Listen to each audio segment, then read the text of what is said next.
This is the SWAT tutorial for adding music or background sound effects to your Audacity project.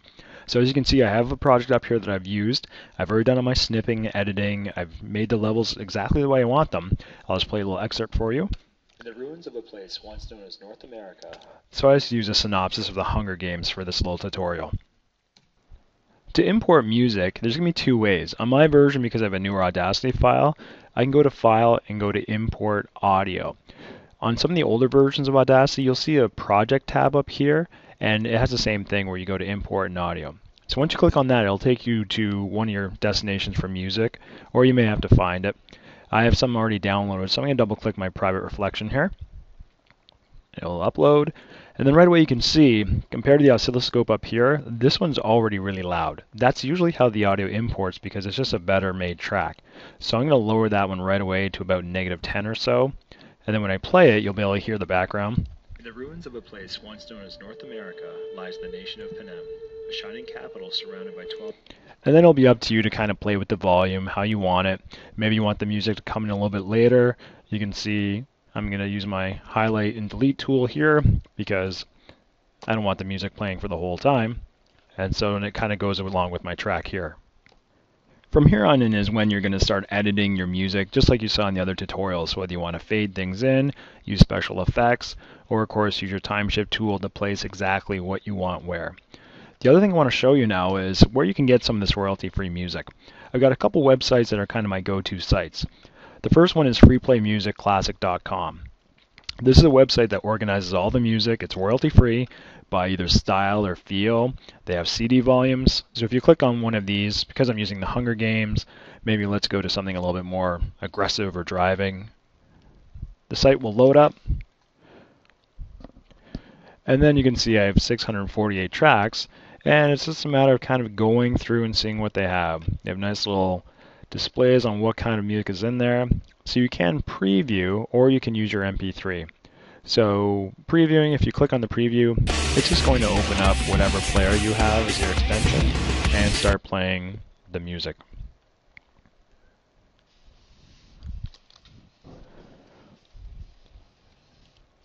If you find a music that you really do like, so you get to choose what pace, I'm going to choose the 30 seconds here. What you're going to do is you're going to save it, and it'll save to wherever you have your specifications saved. And then it's in your file, and you can open it in Audacity just like you would the other audio files. Another one I really like too is incompetech.com. This one's nice because I find they're more professionally made, and they're just not kind of like a synthesizer sound. But it does the same thing, sorts by genre, by feel, or it does have a keyword search as well. Now, if you don't want music, sometimes you want sound effects. You have to be careful with sound effects though, because there's a lot of websites that offer sound effects that can have hidden viruses, things like that. So I'm going to show you two that I use quite typically. The first one's called packdv.com/sounds. These have lots of different types of sounds, miscellaneous, people, music, etc. I'll click on domestic to show you an example. They save a little bit differently than they would a sound file. So you can preview it by clicking right onto it, but when you do click onto it, it's going to take you to a separate page to play the sound, and you won't be able to save it to your files from there. So from here I can't save. So I'm going to go back,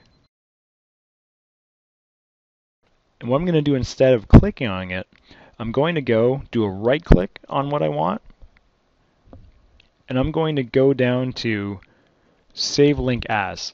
And when I click on that, it'll save to my file. But one thing you want to check to make sure you're saving it as the proper file, you can see this is saved as a wave sound, and that's fine. That's what I want. So once I save that, I'll make sure I'm in my music. And now it's saved in my files. Another site that I kind of use in my go-to site is called soundgle.com. This one's really nice because it actually has a search rather than just browsing random files. So getting back to our Hunger Games example, I think adding a thunder sound effect would be pretty cool for that. So this is good because it gives you lots of different options. They're all thunder, and there's just a matter of clicking on one to see what it sounds like.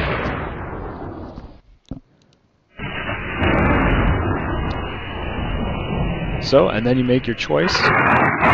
That sounds like a good one for me. And I'm going to click download. And remember, I don't want to open this, I do want to save this. So I'm going to save the thunder file. And once it's saved, now I can go back to my Audacity project. I'm going to import it just like I did the music. So I'll go to File, Import, Audio, and now I have to go find that sound effect. There's my thunder. And you can see anytime I import it, it goes right at the beginning. So I'm going to grab my time shift tool real quick. I'm going to move it to the end where my music was, maybe a little bit over my words just to add that effect. As you can see, I'm talking here and adding thunder there. And now, because I know music comes in loud, I'll take down the gain a bit, click here, grab my cursor, and play it. Hunger Games, a fight to the death on 15. So you can see by adding music and sound effects, it really makes your Audacity project that much stronger.